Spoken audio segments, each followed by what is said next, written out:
What we have here is the all-new Bergara MGLite announced today. This is the very first rifle out in the wild. It features Bergara's new Cure carbon barrel technology. In this video, we're going to get completely hands-on with it.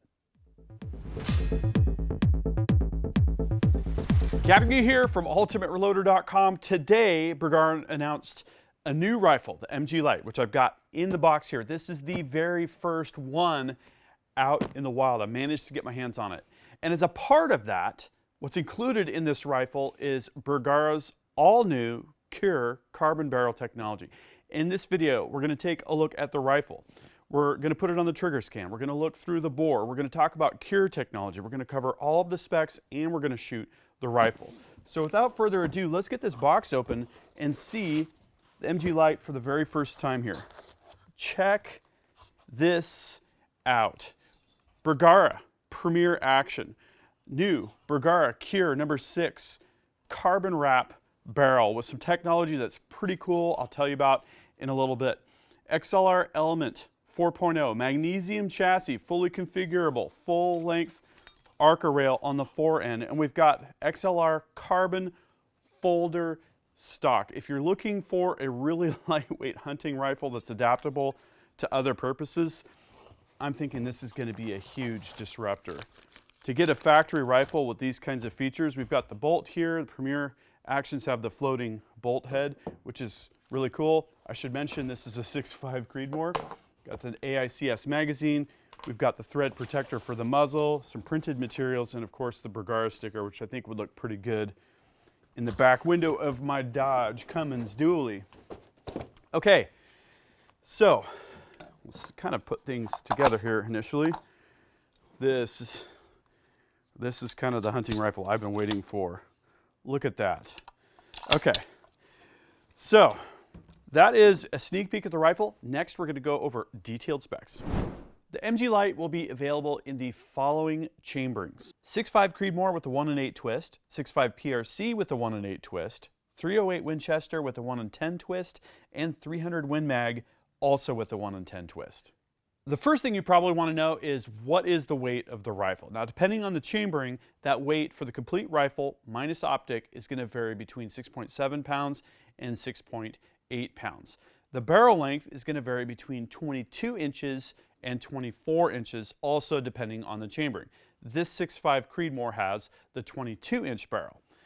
The barrels are Bergara's all-new carbon technology. It's called Cure. It's a stainless steel core with heat-conductive mesh wrap and proprietary technology for the wrap as well. We'll get into the Cure technology in more depth later in this video, but the net out is it's a number 6 profile. It's threaded at the muzzle 5/8-24, and it's going to save you about 2 pounds on the overall weight of the rifle.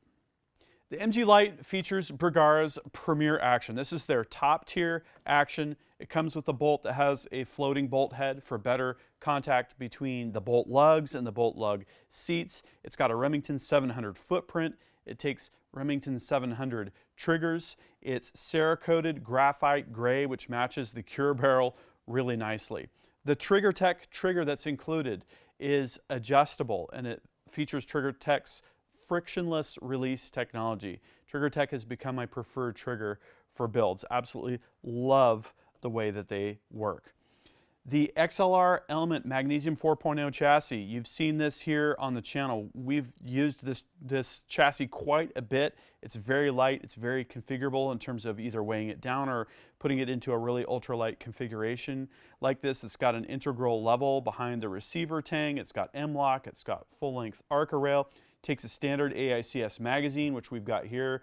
This rifle comes with a Bergara 5-round AICS magazine for 308. That's going to work great, obviously, with the 6.5 Creedmoor that this rifle is chambered in.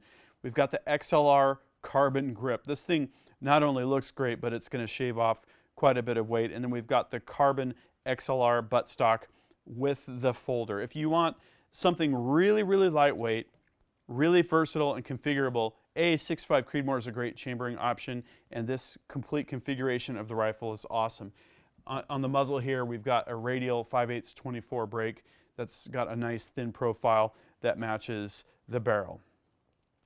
The integral 20 MOA scope mount gets us a picatinny mount for a scope that's at the preferred inclination for long range shooting.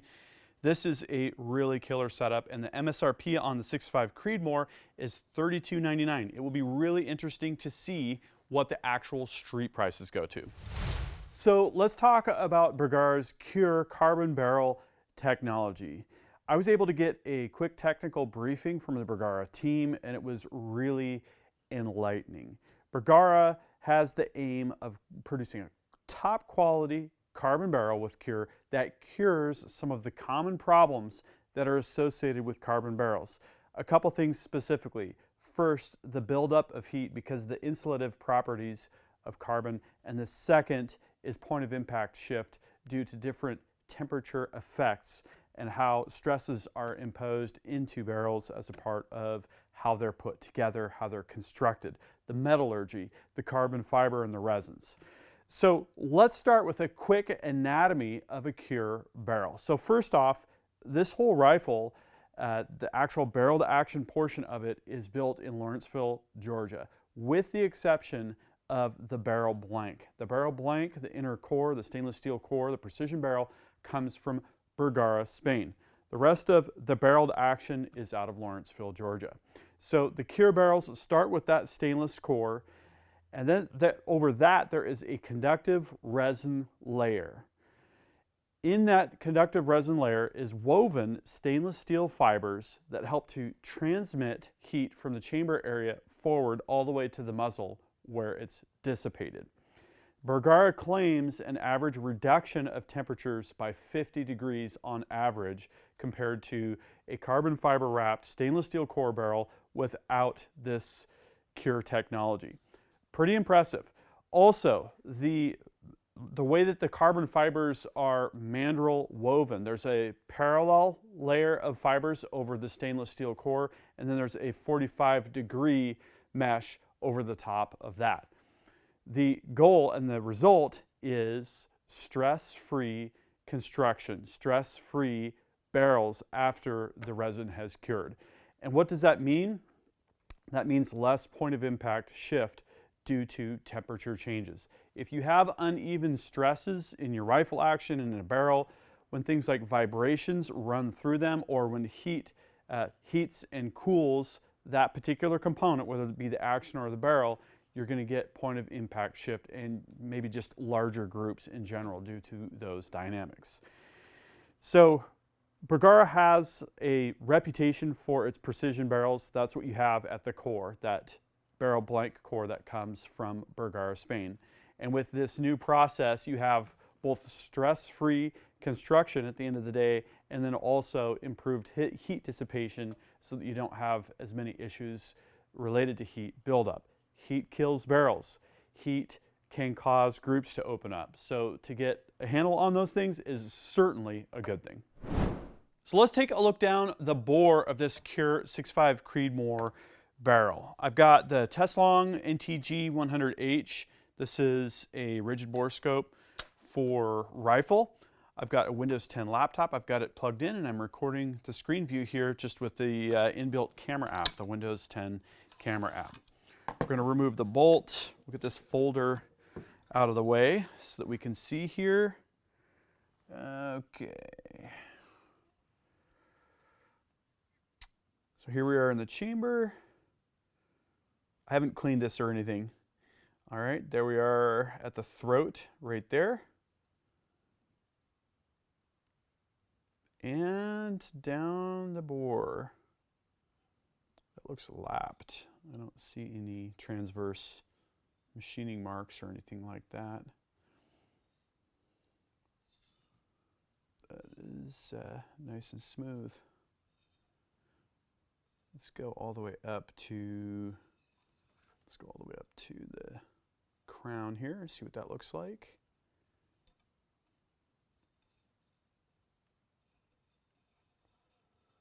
There we go. Looks like a nice quality crown. Yeah. So it'll be interesting, A, to see how it shoots, and B, how it's going to do with fouling and cleaning. So let's take a look at this Trigger Tech trigger in depth. What I've got here is the Trigger Scan TS11. This is a very expensive laboratory instrument. It's run by the computer, and it's going to give us a force distance graph that will show things like the quality of the trigger pull. It's going to show grit. It's going to show peak force. It's going to show over travel, things of that nature. And I've got the trigger set. I haven't touched it the way that it was set at the factory in terms of pull weight adjustment. Nothing in the chamber. That's a good thing. Let's go ahead and run a few scans with this factory setting. Okay. Now each time we have to recock the trigger. Cycling the bolt. Test 2. Okay. Add a test. Cock the bolt again.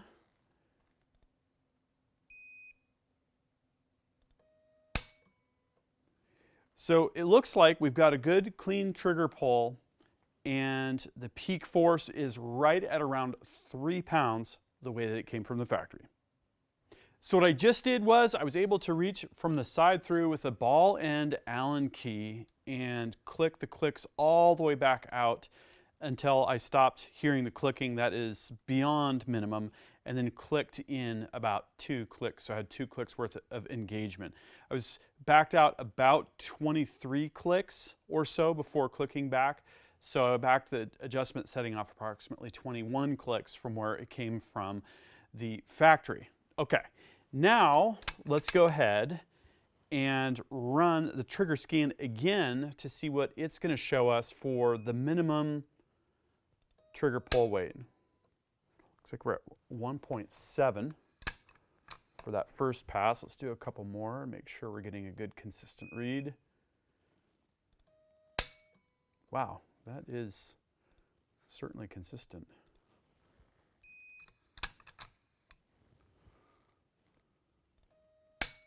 Wow, look at that, practically overlapping. And we were right at about 1.7 pounds. And really, really smooth and really consistent. So that is where I'm going to run this rifle. One more thing before we go and shoot, and that's to install the optic. For this rifle, I'm going to use the Athlon Midas TAC 5-25 by 56.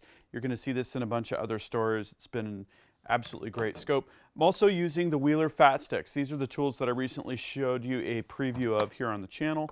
I checked my eye relief. Looks like I need to be in the forward-most slot to get things set up right. I just checked my Athlon scope ring torque spec for the base. It's 65 inch-pounds, which I've got here on the Fat Stick torque limiter. So I'm just gonna push forward, get the appropriate recoil activated surfaces in contact with each other, and good to go.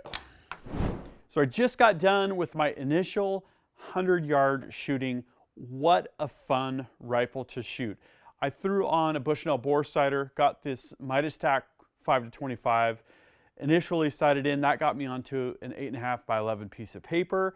I then proceeded to shoot 3-shot groups and then clean between those 3-shot groups to A, get things fully sighted in, and then B, to get the barrel to its point of initial break-in.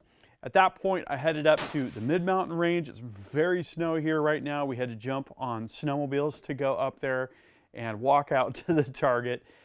I got this rifle on the bench rest. I have a bag rider that slides right onto the Arca rail, and we've got the Sinclair bench rest. We thought this would be a great way to evaluate the accuracy potential of the rifle. Now, typically factory rifles are certified in terms of what kind of 3-shot groups they can produce, and that's where we started here. Later, I want to go to maybe even use the Eric Cortina tuner brake on this thing, maybe do some hand loading, but for a starting point, 3-shot groups are a good place to start. And we did a variety of shooting with both the radial brake on and with the suppressor. This is a Silencer Co.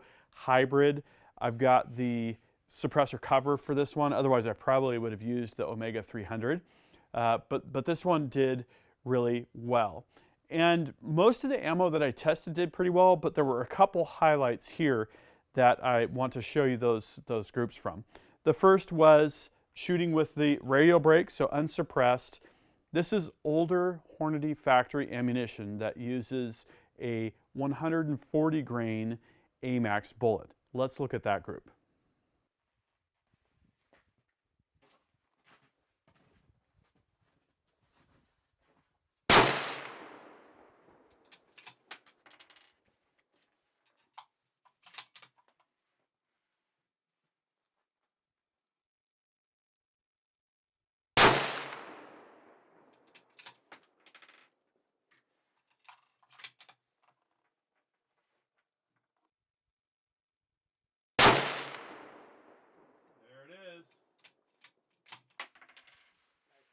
Following that, I screwed on the suppressor, and then again with the bench rest, I proceeded to shoot another 3-shot group with my Magic hunting load. This is using Hornady's 143 grain ELDX bullet.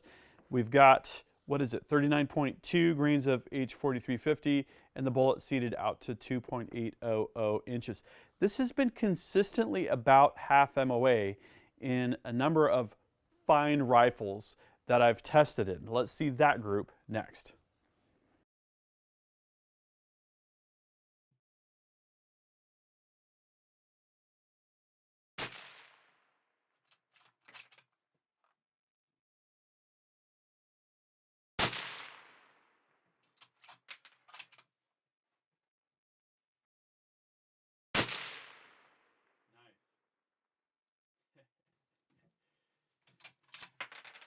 Check that group out. Top right corner.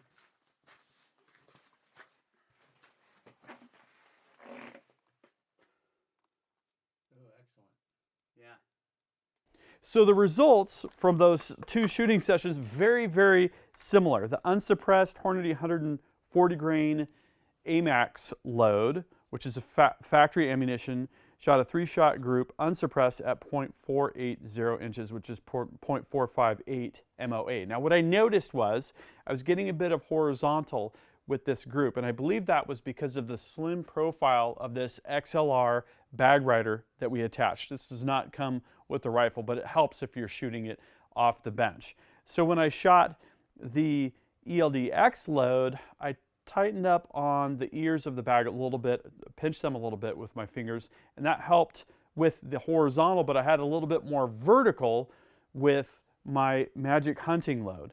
And that load came in at 0.489 inches for 3 shots, which is 0.470 inches. So compared to the 0.480 inches and 0.458 MOA that we had with the 140 grain match ammunition, very, very close. Both of these loads I would feel entirely confident with this rifle. And since this is a hunting rifle, that's how I would use it. I'm thinking my Magic load deserves a little bit more testing and evaluation. But with this kind of a group and shooting it suppressed, I am darn happy with that.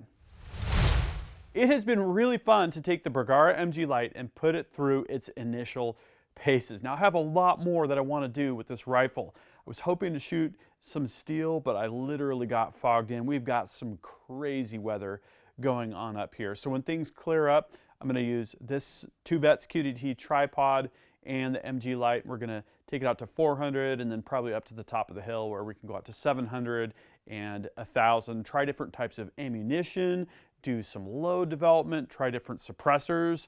There's a lot to do with this. I totally love the folding buttstock. It's a lightweight package. It is a compact package, especially when you fold the folder down. Here's what I want to know is, what do you think about the MGLite? What do you think about Bergara's new Cure barrel technology? Drop a comment and we'll start a discussion. Don't forget, if you click on that first link, there's a full article with links to product pages, more specifications, more pictures, more of everything. Thank you for watching. That concludes this video, and that means it's time to wrap it up. I hope you liked this video. If you did, please give it a big thumbs up. Also, make your voice heard. If you have something to say, please drop a comment. Make sure you're subscribed with notifications because you're not going to want to miss the awesome content that is coming up. And finally, flex your reloading pride. You could look great in one of these t-shirts. We've got multiple designs at the Ultimate Reloader store. I'll see you later because I'm off to go shooting.